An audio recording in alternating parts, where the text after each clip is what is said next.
All right. Well, I think we can go ahead and get started. Well, thank you again, everyone, for joining us for BRIC Summit Day 2. I am excited to introduce today's panel.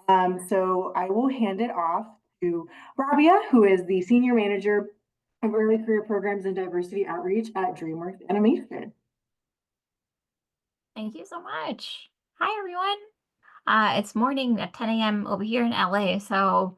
But good morning, good afternoon, good evening, wherever you are. Looking through this chat here.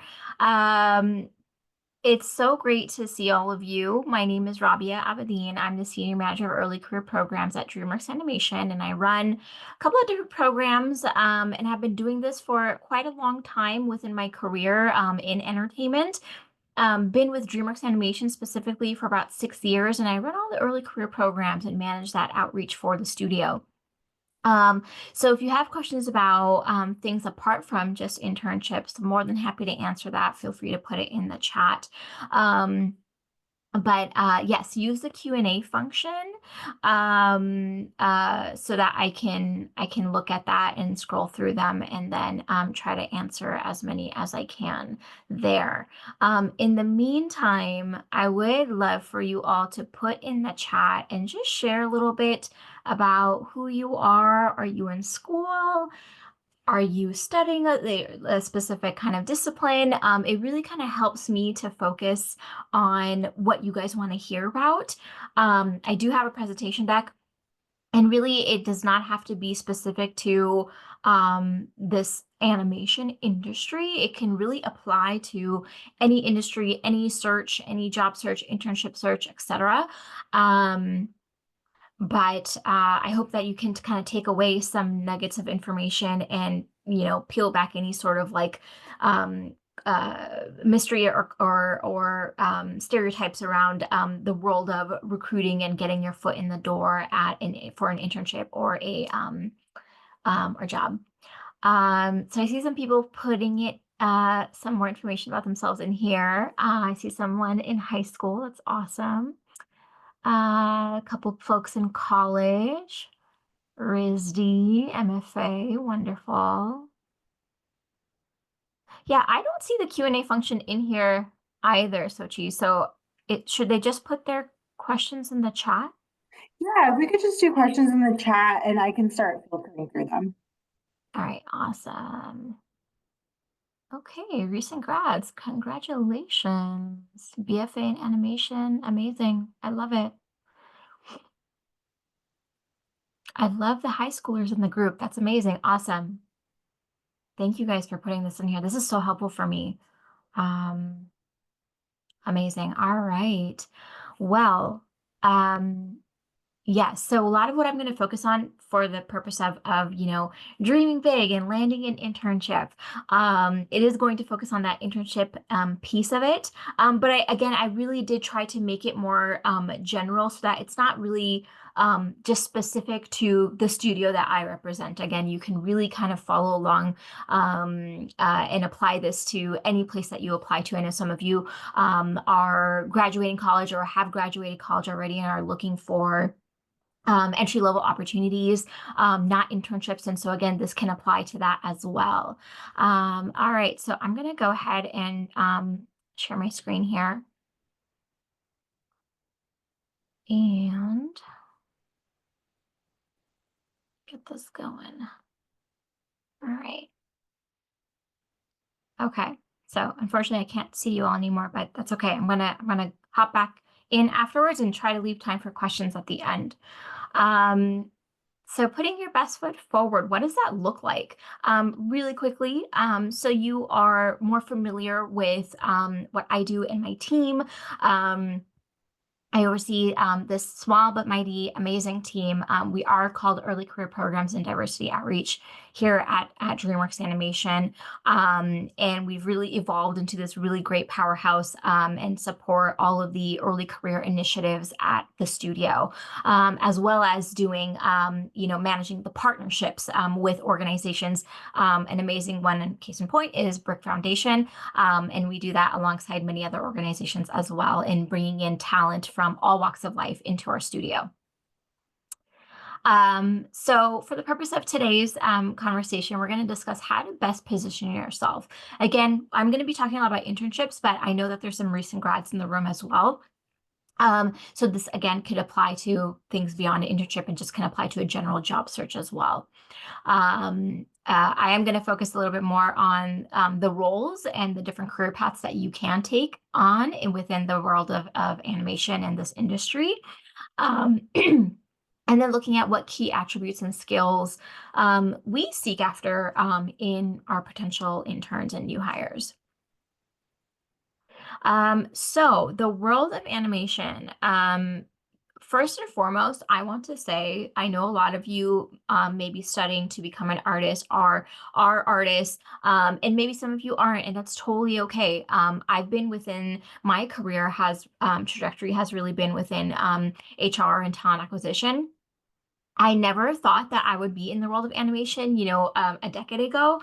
And now I've been in it for a little over 6 years and I absolutely love it. I don't know if I could ever go back to anything else. But I'm not an artist. But I've really been able to find my footing within this industry. And it's been amazing to do that as somebody who is not an artist by trade. So all that to say, there are a lot of different career paths that you can take on within animation. Some of them will be artistic, like storyboarding or visual development, animation, some of those back-end departments like lighting and rigging and image finaling. But there's also a lot of different areas that you can look into as well. So production management. I think I saw somebody in the chat mention something about studying to become a production assistant or looking for production assistant jobs, which is amazing. Production is such a huge core function of making sure any sort of series or feature film is created, and production management is really fueling that.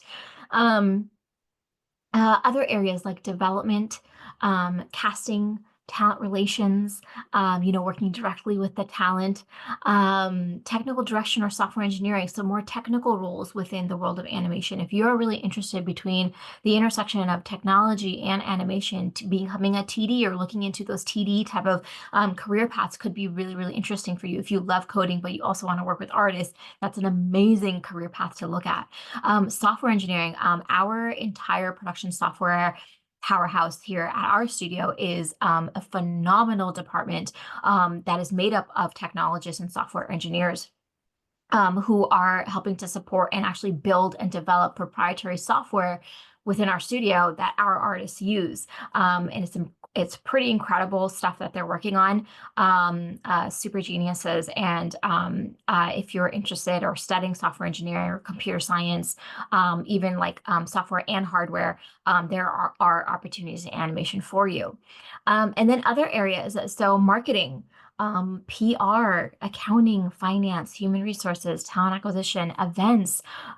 There's all these different other departments that help to really keep the studio afloat and help to encourage that content doesn't just live within the studio and in the box office, but goes beyond that as well. So one of the questions that I always get is, what are you looking for in an intern, in a PA, in a new hire?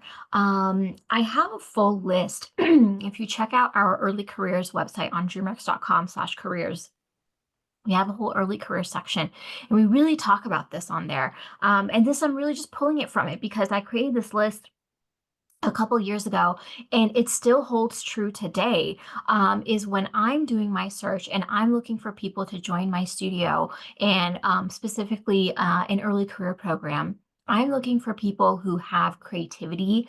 And again, when I talking about creativity, that does not mean that you have to be an artist. Creativity shows up in so many different ways, shapes, and forms.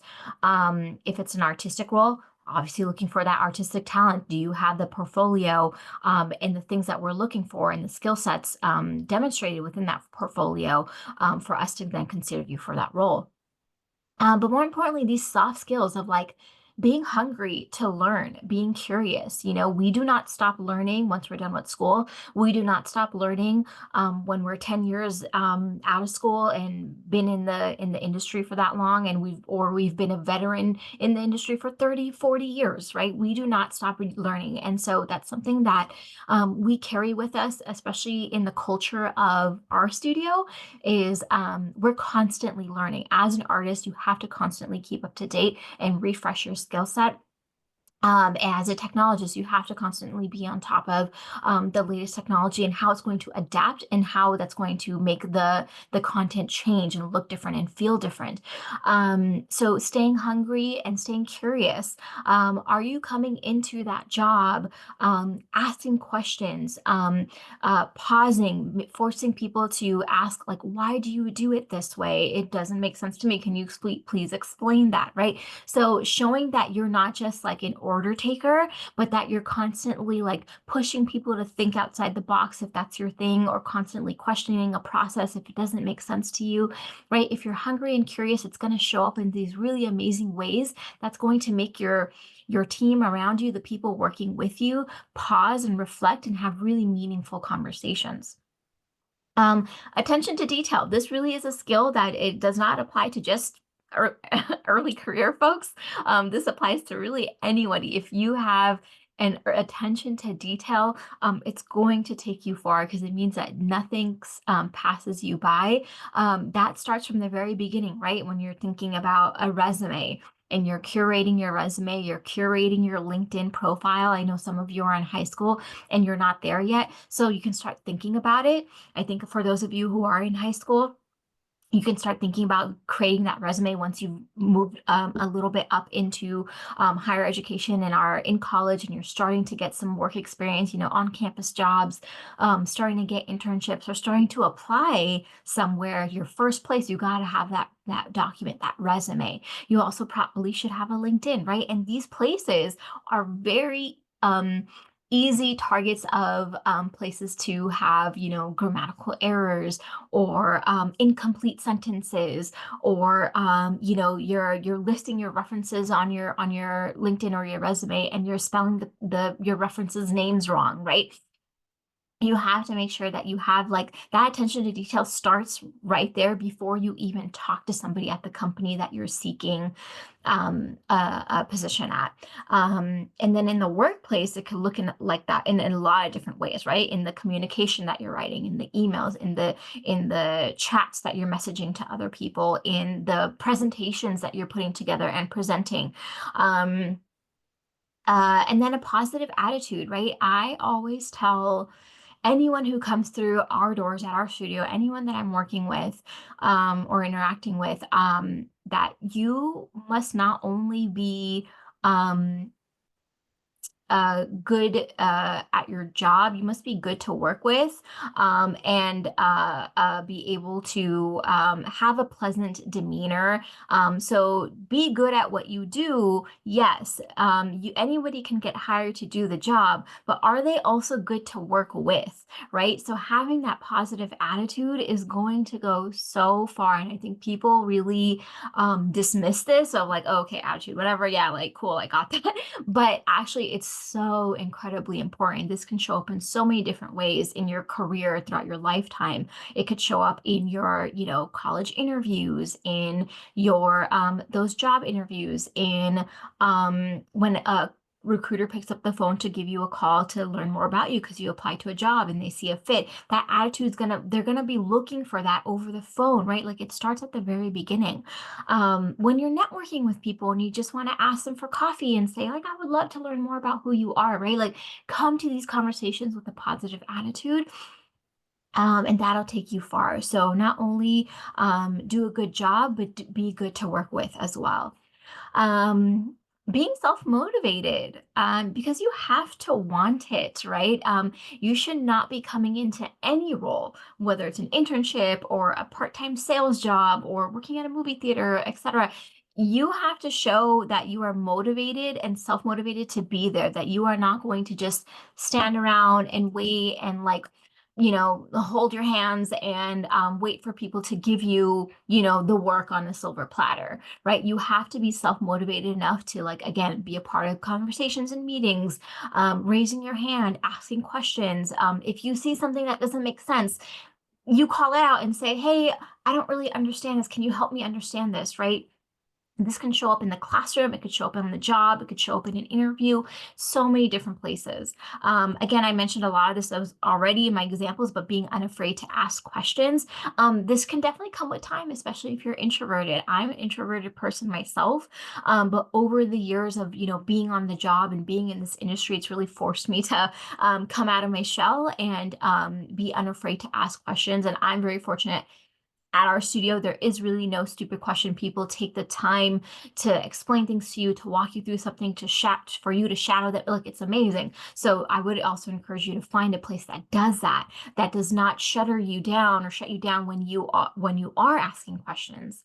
And then just being passionate, right? Like that passion can come from before you even realize you're being critiqued or being looked at for a role, right? So that passion can come through over the phone when a recruiter calls you. It could come through in, when you're interacting with a manager who could be hiring for something down the road and you're having a really great conversation with them. They can see your passion.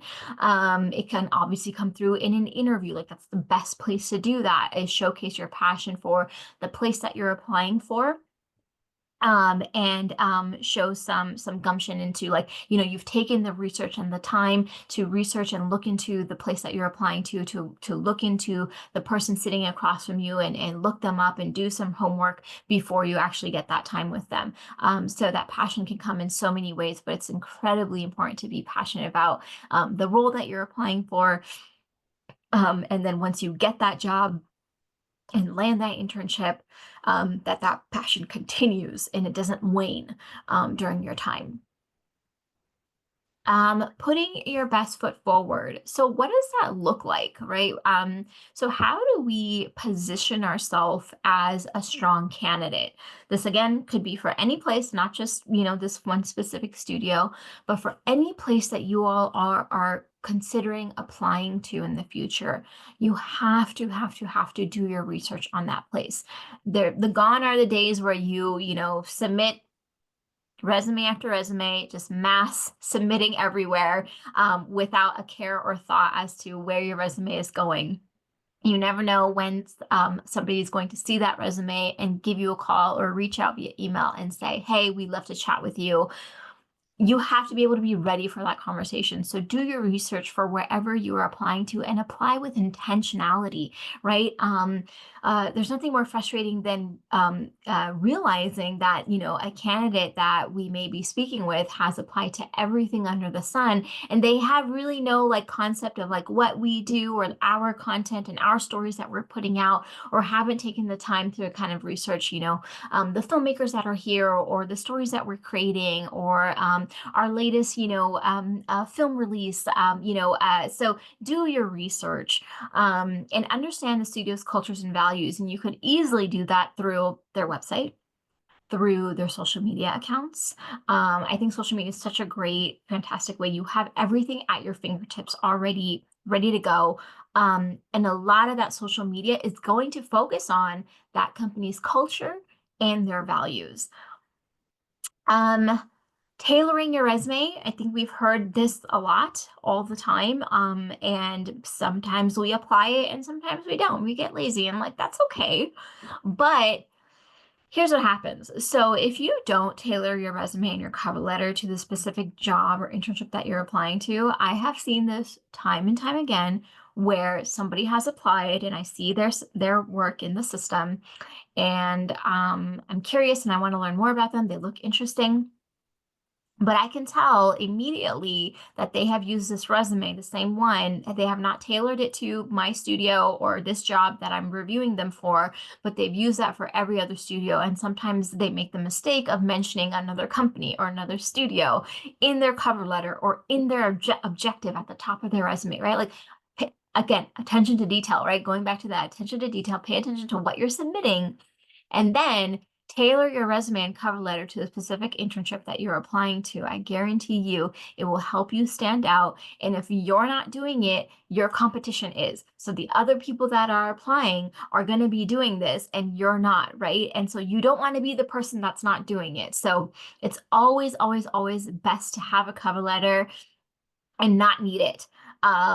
Some people look at cover letters, some people don't, but it's always good to just have it in your back pocket just in case they want to learn a little bit more about you.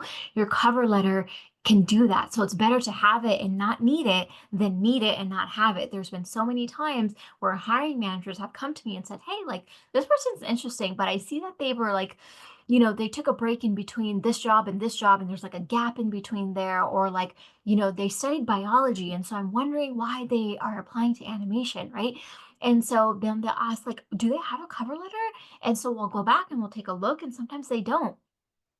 Right. And that's such a missed opportunity for that person where they could have taken the time to explain to us, okay, yes, I majored in biology, but here's why I'm applying to the world of entertainment. Right. And I've seen that happen so many times where like people are pivoting or they need to kind of explain themselves a little bit or their story. Or maybe you don't have to explain yourself at all, but you still want to share your story. Right. And that's what the cover letter is there for.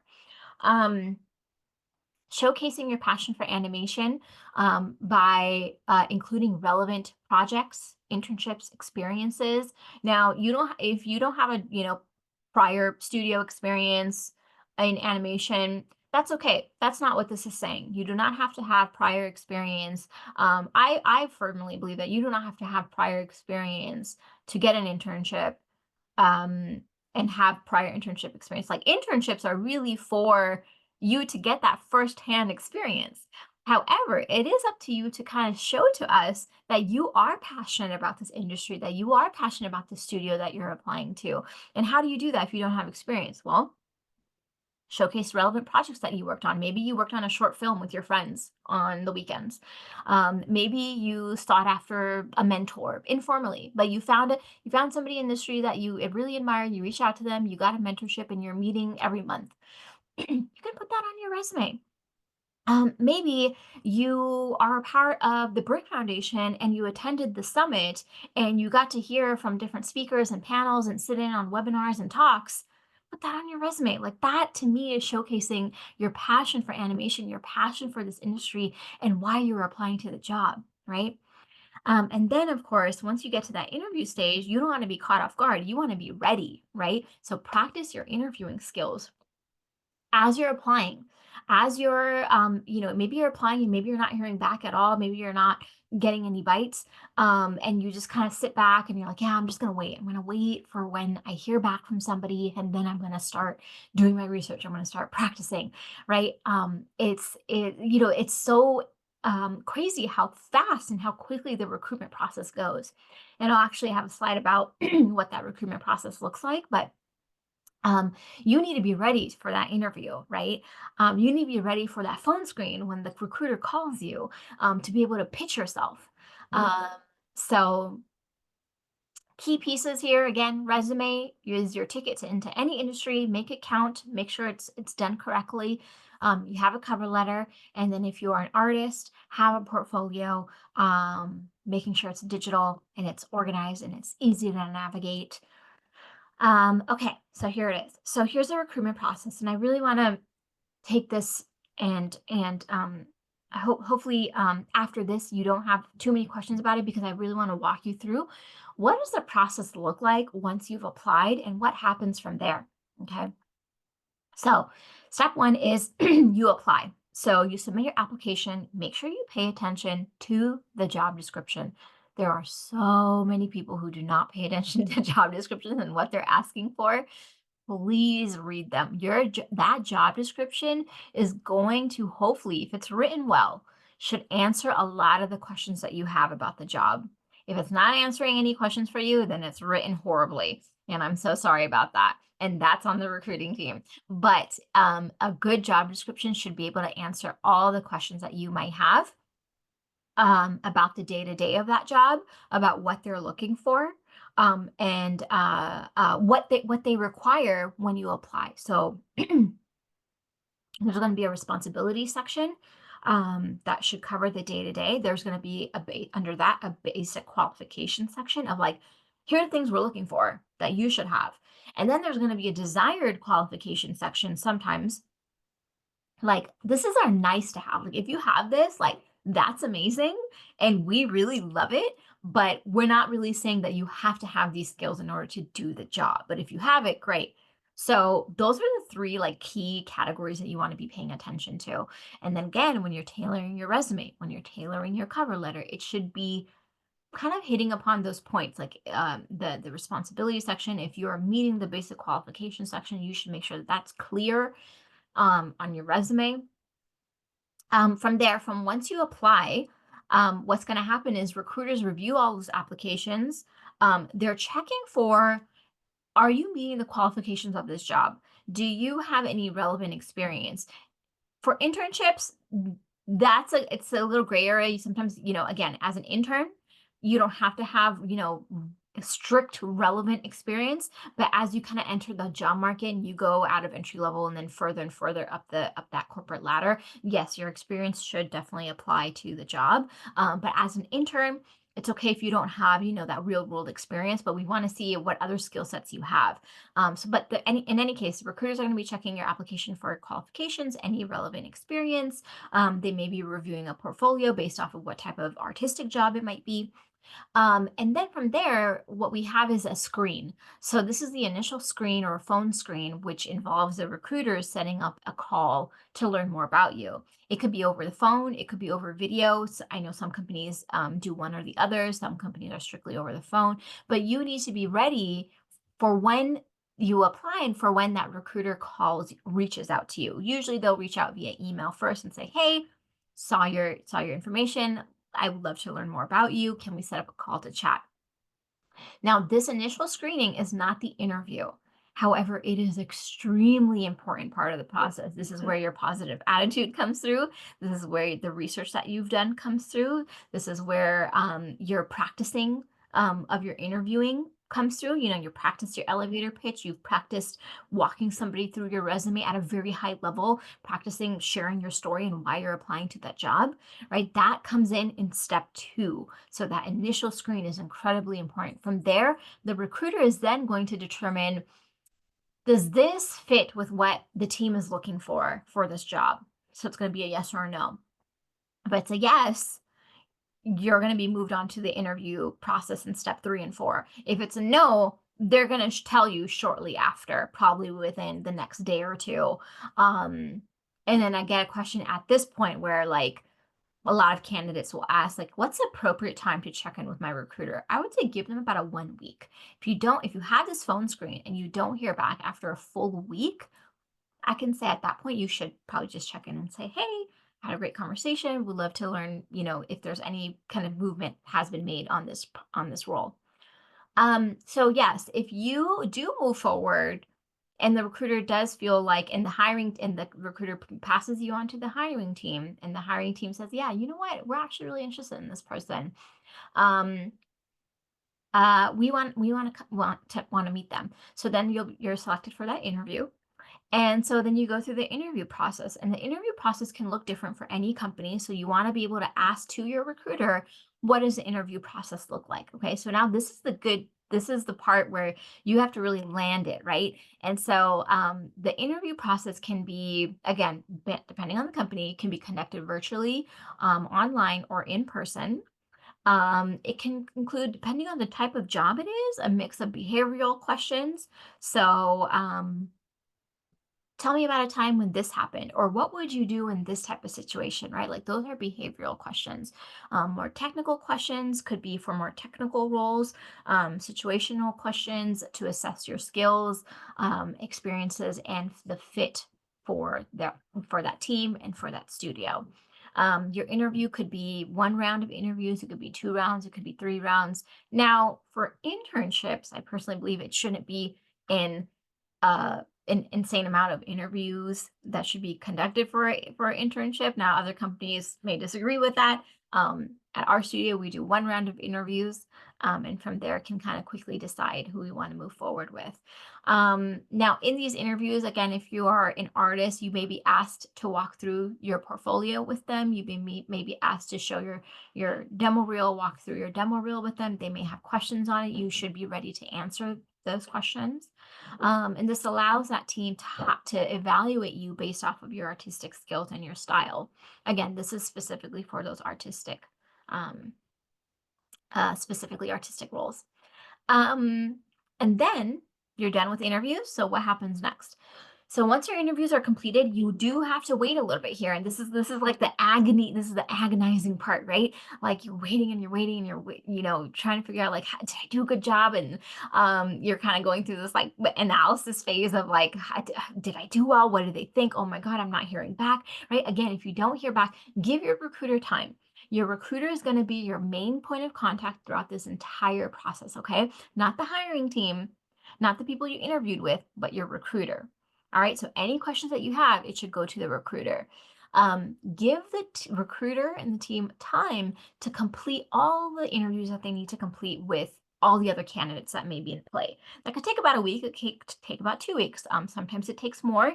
For an internship, personally, I don't think it should take that long, but from there, you should hear back pretty soon. So if you don't hear back, again, rule of thumb, within 1 week, I think it's fair for you to reach out to the recruiter and say, hey, just wanted to follow up. Are there any updates, right? And at this time, the recruiter will extend an offer to that team's top choice. And let's say you get that final offer. What that's going to look like is they're going to reach out to you and say, hey, let's get on a phone and then let's talk. And then they're going to give you the good news. They're going to share those main details with you. So typically it's going to be the start date.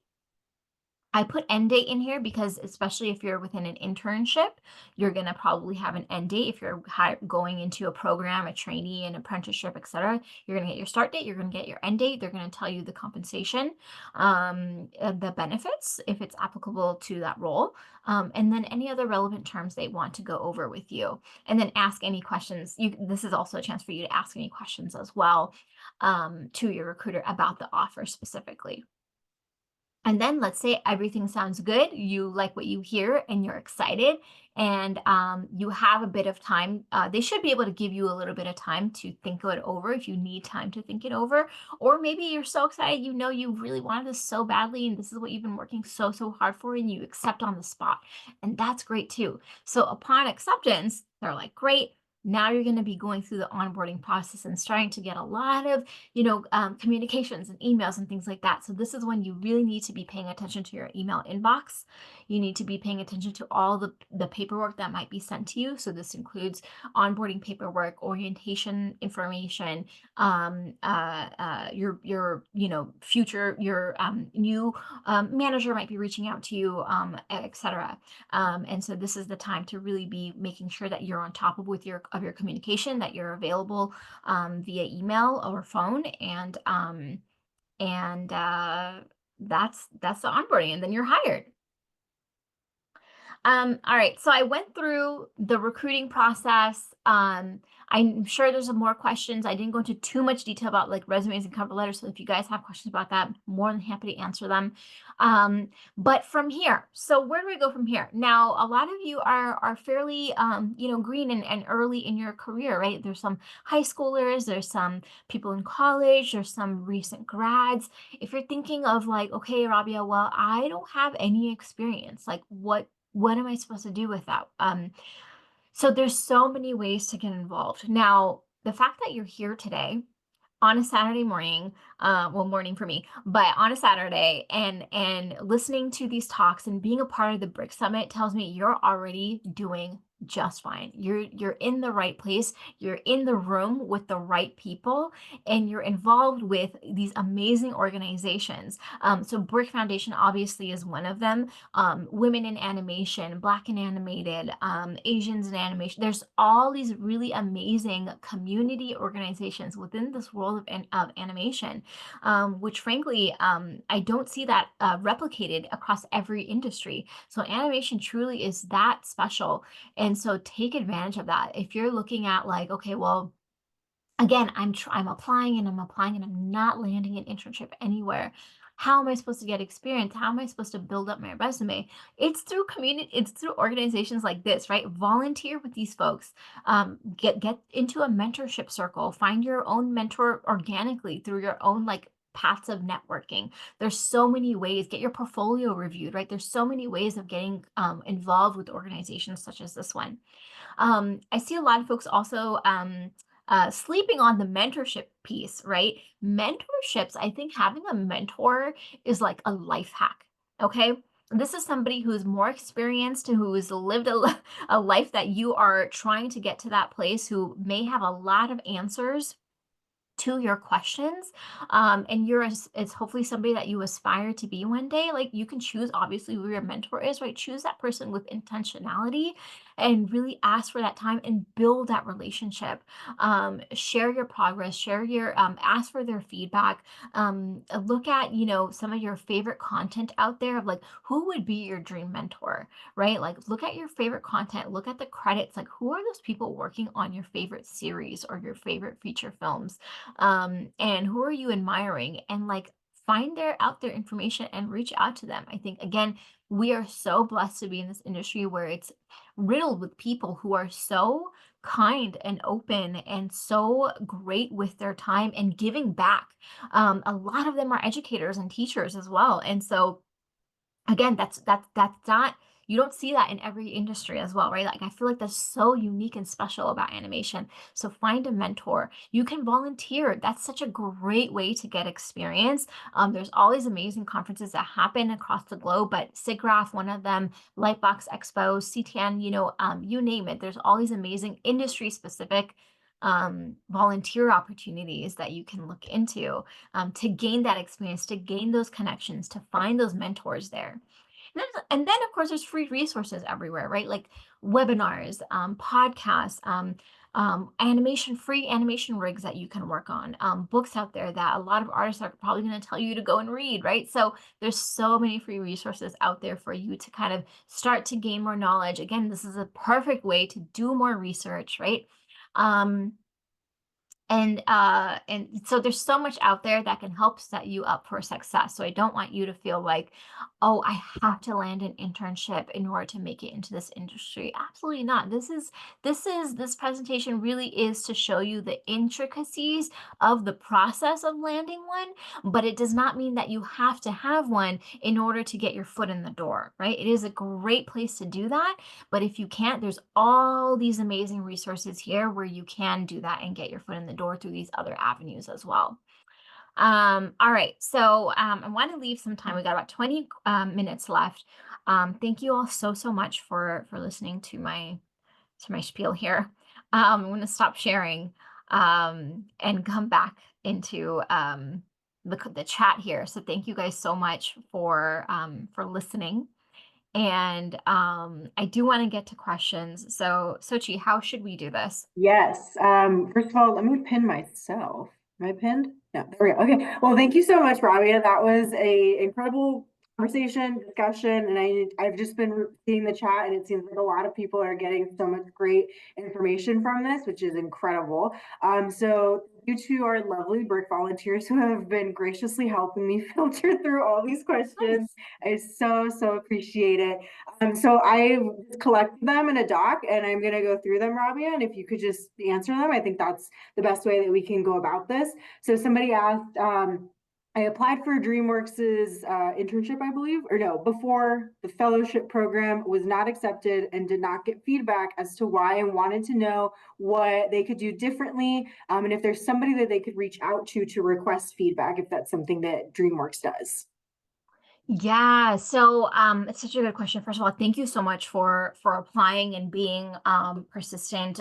We see that there's so many people who actually come into our programs and then they tell us their stories of like, I have applied so many times, and it breaks my heart because I wish that we can go through every single person, but just to give you some context, like last summer, so right now we're recruiting for summer and I have the numbers for last summer, but last summer we had about 30,000 applications. And a lot of people ask why we have a deadline that's so tight. Well, this is why, because we get 30,000 applications for just one season, it's humanly impossible to go through every single person and then also give feedback. So while yes, unfortunately, if you weren't selected, I think you should take a look back at like, okay, if you didn't move forward through that first pass, then there's something on your resume or cover letter, obviously probably the resume of why it wasn't a fit and it didn't work out. Usually for the fellowship program, we are strictly looking at that resume.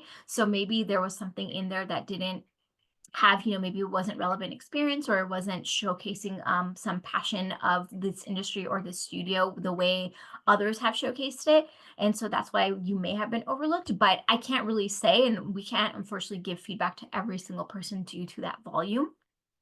You saw the size of our team. It is a pretty intimate one. So, we do have people asking for feedback, and you're always more than welcome to reach out to our team. And I think my piece of advice is to just continue to, be aggressive with those applications and keep applying and keep being persistent and being hungry for that opportunity. That's great. And on that note, somebody asked if you have any tips for having a successful internship interview. Yes, absolutely. So I think this goes back to like some of those personal attributes that I talked about. So I love when I can interview somebody and off the bat I can tell that they are just a gem of a person. And that's because of, again, one, their attitude, right? So having approaching the conversation, even if you've been disqualified and denied after job and you're just so jaded, right? Like you don't want that to come across in the interview, right? So come into the conversation with an open mind and a good attitude, and then be able to succinctly showcase who you are, right? I can immediately tell when a person has practiced their elevator pitch, or they've practiced what they want to say, or they can walk me through at a very high level who they are. So one of the first questions I'm going to ask is, oh, so tell me about yourself, and I'll just leave it at that. And how they respond to that is going to help me determine, okay, am I learning a lot about you, or am I just hearing more of like a regurgitation of your resume of what I've already seen and read, right? Like, tell me something about you, tell me your story. Why are you applying to this role? Like, answer the questions that a resume can't really answer for me, right? Like, I want to learn more about who you are. So can you succinctly answer that question? And that's a skill for sure. I think even the most experienced person with 30 years on the job may not be able to accurately answer that question, right? So being able to do that definitely does take practice. And then in an interview, so being able to exhibit your passion for not just animation but for the studio that you're talking to, right? So this could be for anywhere. It doesn't have to be, specifically DreamWorks, but if you're talking to a recruiter at a studio, or maybe you're talking to an artist and you're just networking with them, or you're trying, you're talking to your mentor, like you should be able to showcase your passion for what they do and for the content that that studio creates, that you are up to date with our latest film release or our last two releases, or you've seen a DreamWorks television show on Hulu that maybe a lot of people don't know about, right? So like you've done your research and it's coming through in that interview. So good attitude, being able to succinctly share your story, answer those questions in a concise way, and then having shown that you've done your research and your passion for the studio. I love what you said about doesn't even necessarily have to be in an interview. Just you could be meeting an artist, an Yes. executive, a creative, and just be ready to have your pitch, introduce yourself and what your passions are, because you never know if that person has Yep. a job. It might not be now, but might be in a couple years, a couple months, and it's good to get on that person's radar. So thank you for sharing that. More of a logistical question related to the internships. Are new graduates up to 6 months allowed to apply for internships? And for production interns, are production interns put on a series or feature project? Yes. Remember when I talked about the job descriptions and paying attention to them? This is where we get a lot of these questions. Is we have specifically outlined in any internship or any program. Usually, most people do this is under basic qualifications. It'll say you must be a student. Pursuing whatever XYZ, or a recent graduate up to this many months post graduation. So, yes, for our studio, it is up to 6 months post graduation. Now, if you're like, "Oh, I'm 7 months out, I just missed," like, still apply. Like, nothing bad will happen. Like, you will not lose out on anything if you just apply and maybe you're not eligible. If whenever you're in doubt, still apply. But yes, it is up to 6 months, and then, yes, production interns are getting hands-on experience, and that to us means you are being put onto a production for a TV series or a feature film. Awesome. And in alignment with that, when will trainee applications for that program open up again? Yeah, so right now we have our we're recruiting for our summer intern program. Those applications did close a couple weeks ago. And then I'll be opening up our fall production applications. Those are internships that will open up, I'd say around sometime in June. Um, Probably not July, yeah, probably June. So look out for that. Awesome. I think you answered this a little bit, but could you touch on again if what's something that helps people stand out in their cover letters? Yeah. So I think it's a good question. I think first of all, using your cover letter appropriately, right? Like a cover letter and understanding what it is. This document should not be a place where you are submitting like your personal statement, right? Like it's not an essay, it's not more than one page, and it's not a regurgitation of your resume either. So I want to be able to see and learn more about who you are. So maybe on your resume somewhere it says something like, you were a SIGGRAPH volunteer, and it says that on the side in the corner. And you have other experience and you didn't go into detail about that. But you are, a computer science major, and you're really strong in Python, and maybe you're applying to like a technical direction internship. Well, I'm gonna really want to learn more about like, what did you do? Like, I love that you volunteered at SIGGRAPH. Which city were you in when you did this? What year was it? Tell me about that experience. What did that opportunity bring to you?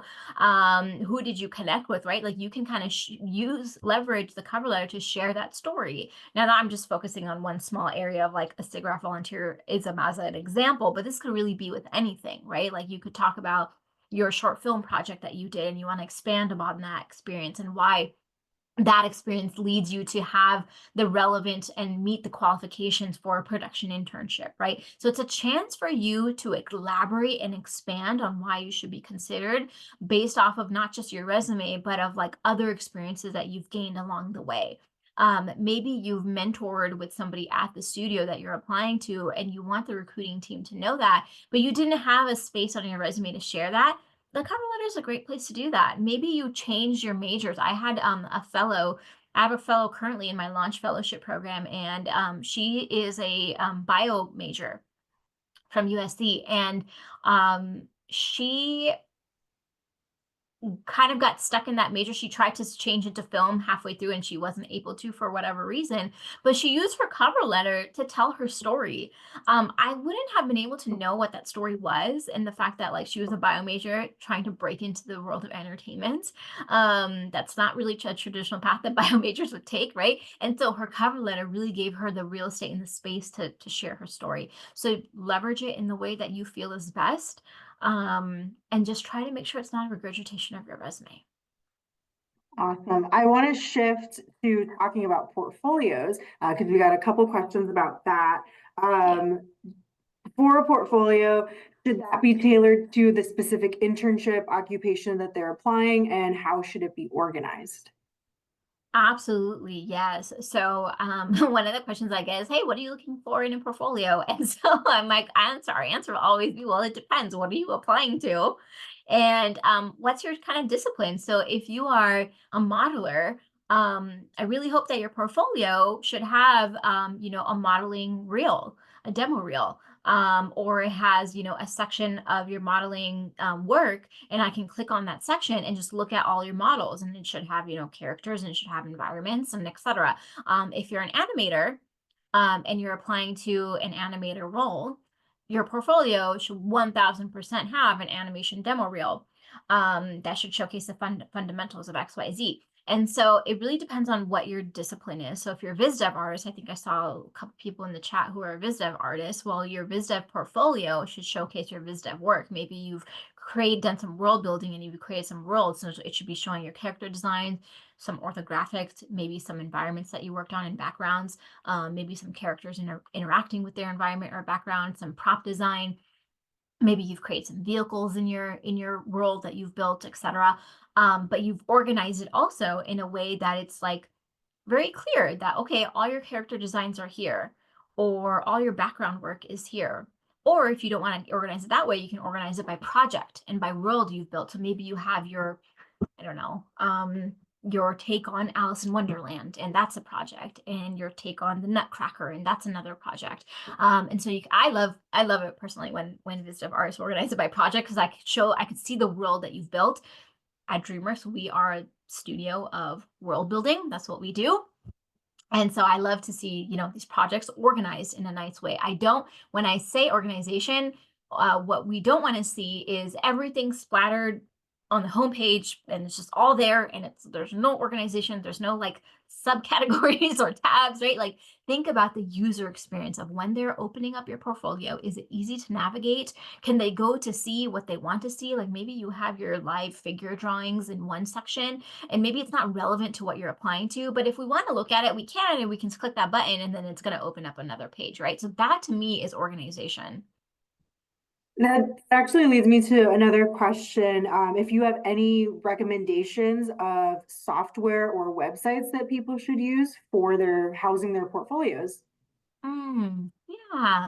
I mean, I don't want to say that I'm a fan of one or the other. Really, like, honestly, anything works. I see a lot of students use like free websites like Wix, like totally fine. And a lot of people are a fan of ArtStation, totally fine.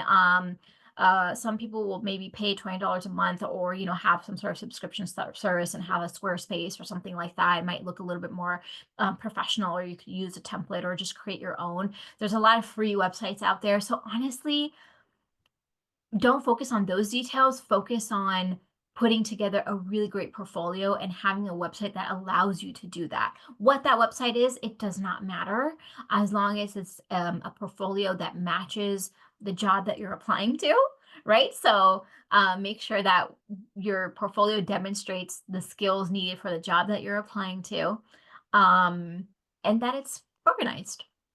And do you like to see, well, you hiring managers and other recruiters, do you like to see in the portfolio original pieces? Do you like to see things related to IP that DreamWorks does, or just a mix of both?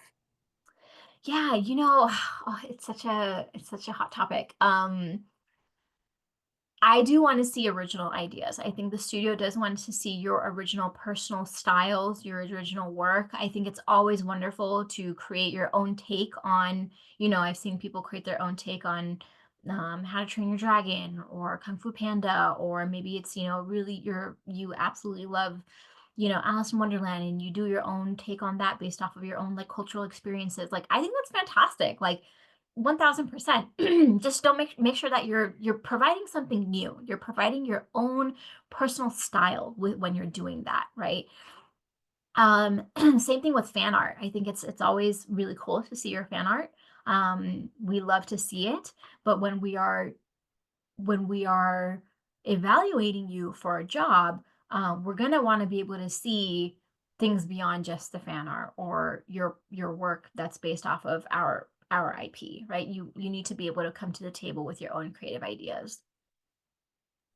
Awesome. And then more logistical questions related to applications. Does DreamWorks favor applicants that are currently students versus those that have graduated within 6 months, graduating soon, and wondering if this is a decision factor? I think you also answered this a little bit. Does it really matter? Yeah, for our intern program, you can be a student. You can be any year, freshman up to senior. Um, and then you can also be a recent graduate at a school as well. We have other programs like the trainee program, which is up to 5 years out of college or post graduation, or you don't have to have a degree. You can be self taught. There's a whole wide range of folks that we accept into the trainee program. So again, look at the job description to see what the qualifications are and the eligibility requirements.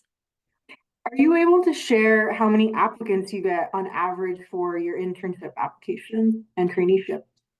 And it's okay if not. Yeah, yeah. So I mentioned like last summer was probably like a record for us where we got 30,000 applications. I would say it's pretty similar. Summer is going to be the most popular time frame. I think during the school year, during the spring and fall, it's a portion of that, but it is within the tens of thousands. Awesome. Someone said, I really appreciate your impact on DreamWorks talent development team. I would love to know what the process was for implementing the launch program. Oh yeah. Oh, I love that question. So I started the program I think in 2021, if I'm not mistaken. No, maybe 2022. And that was really because I saw a need for there was a lack of HBCU talent at our studio. Now there is plenty of talent at the HBCU level or for, alumni at NBC Universal, which is awesome. But I didn't see that a ton of that at animation studio like ours, and so um that's how the launch program was born, and it was birthed to really give that opportunity to students coming out of these schools. And then fast forward maybe 2 years, we widened the pool so it can be for any student coming out of any school, but it really focuses on giving that opportunity to somebody who may not have the means and resources to relocate to LA and experience an animation studio through an internship. So it really helps to bridge that gap for those people and participate in the program virtually, which I think is so special. Launches has been an absolutely incredibly rewarding program, and I'm really, really proud of it. And I'm really proud of our fellows who go through it. So if you ever, well, we have it, we actually have our launch program happening currently. It usually happens in the spring of every year. So if you see it, it's usually up and posted and announced around January. Awesome. Well, we are at time. So, Rabia, thank you so much for being our partner and for taking the time on a Saturday morning to come speak to everybody here. And Chelsea and Courtney, thank you so much to our ASL interpreters for also helping us out. We are going to shift to our new sessions happening at 11. So, we have our think tank happening. We also have Sony Pictures Recruiters talking.